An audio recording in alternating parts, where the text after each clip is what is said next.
ماہ ربیع الاول کے آمد کے ساتھ ہی رسول اللہ صلی اللہ علیہ وسلم کی شخصیت اور آپ صلی اللہ علیہ وسلم کی حیات طیبہ یعنی سیرت النبی صلی اللہ علیہ وسلم کے مضمون پر مساجد اور دوسرے بیشتر مقامات پر دروس و بیان کا اہتمام کیا جاتا ہے۔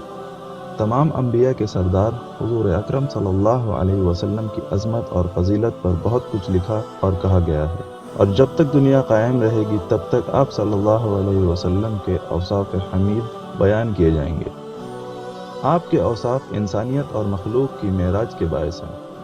23 سال کی نبوی زندگی میں آپ صلی اللہ علیہ وسلم نے زندگی کے ہر شعبے میں رہنمائی فرمائی، چاہے وہ ازدواجی زندگی ہو، سماجی زندگی ہو، عدالت ہو یا پھر سیاست۔ ان سب میں ایک نمایاں پہلو تھا آپ صلی اللہ علیہ وسلم کی سیاست کارکردگی۔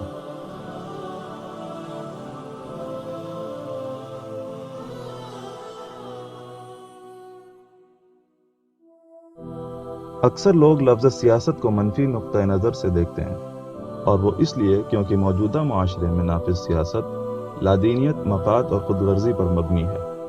اس کے برخلاف اسلام میں سیاست کا ایک اونچا مقام ہے۔ ایک حدیث میں آپ صلی اللہ علیہ وسلم نے اس کی وضاحت فرمائی۔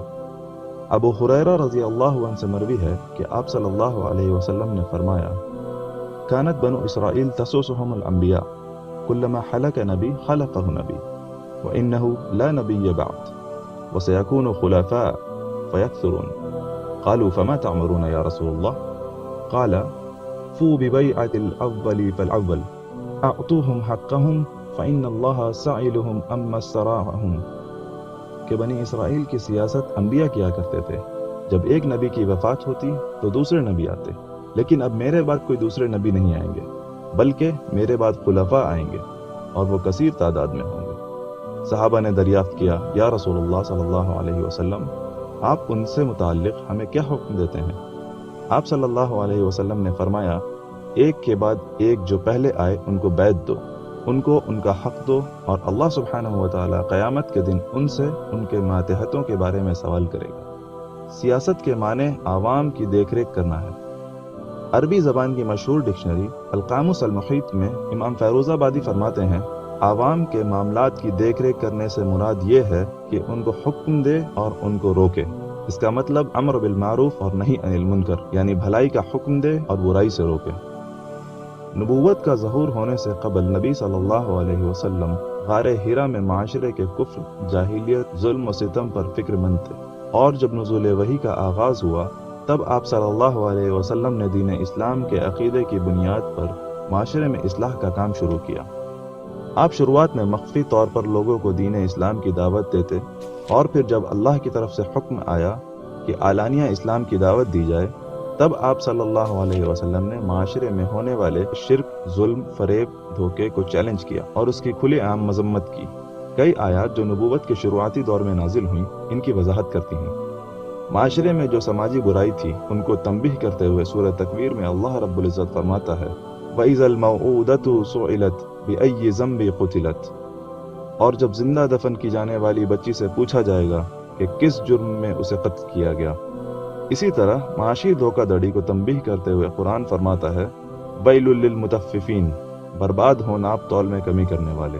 اسی طرح معاشرے کی سیاسی قیادت جو عوام کو خیر سے روکتے تھے، ولید بن مغیرہ، ابو جہل وغیرہ، ان کی تنبیہ کرتے ہوئے قرآن فرماتا ہے، فَلَا تُطِعْ الْمُكَذِّبِينَ مَنَّاعٍ لِّلْخَيْرِ مُعْتَدٍ أَثِيمٍ، بس جھٹلانے والوں کی اطاعت مت کرو جو لوگوں کو خیر سے روکتے ہیں، حد سے بڑھ جانے والے اور گنہگار ہیں۔ آپ صلی اللہ علیہ وسلم کے اس اقدام کے بعد معاشرے میں ایک فکری جنگ کا آغاز ہو گیا۔ کئی سال کی جد و جہد کے بعد بھی جب آپ صلی اللہ علیہ وسلم کو سردار قریش سے دین کے معاملے میں کوئی امید نہ رہی، تب آپ صلی اللہ علیہ وسلم نے دعوت دین کو لے کر دوسرے قبیلوں کی طرف رخ کیا۔ اس موقع پہ آپ صلی اللہ علیہ وسلم معاشرے میں فکری جد و جہد کی قیادت سنبھال رہے تھے، اور دوسری جانب اسلام کے نفاذ کے لیے نصرت طلب کر رہے تھے، تاکہ اس کے ذریعے سے اسلام کو فوقیت ملے اور دین اسلام کا نور ساری انسانیت تک پھیل جائے۔ یہ ہے وہ سیاست جس میں آپ صلی اللہ علیہ وسلم مکی زندگی کے دوران مصروف تھے۔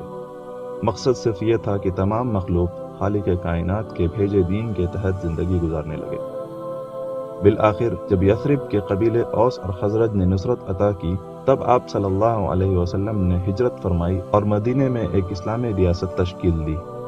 یہ ریاست معاشرے میں اسلام کی مکمل عکاسی کرتا تھا۔ جیسے ہی حکم الہی کا نزول ہوتا، فوری اس حکم کو معاشرے میں نافذ کر دیا جاتا۔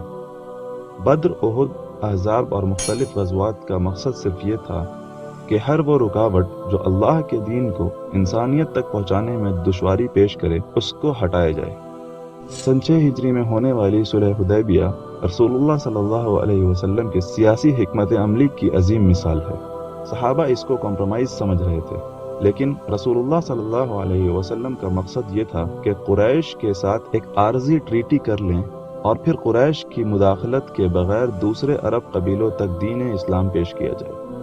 اس صلح کے بعد 2 سال کے اندر سارے جزیرہ عرب میں اسلام کا بول بالا ہو گیا اور کثیر تعداد میں عرب کے قبائل آپ صلی اللہ علیہ وسلم کی قیادت و اطاعت کے تحت آنے لگے، یہاں تک کہ 8 ہجری میں 10,000 کا لشکر جرار لے کر آپ صلی اللہ علیہ وسلم نے مکہ کی طرف کوچ کیا اور بغیر کسی خون خرابے کے مکہ فتح ہو گیا۔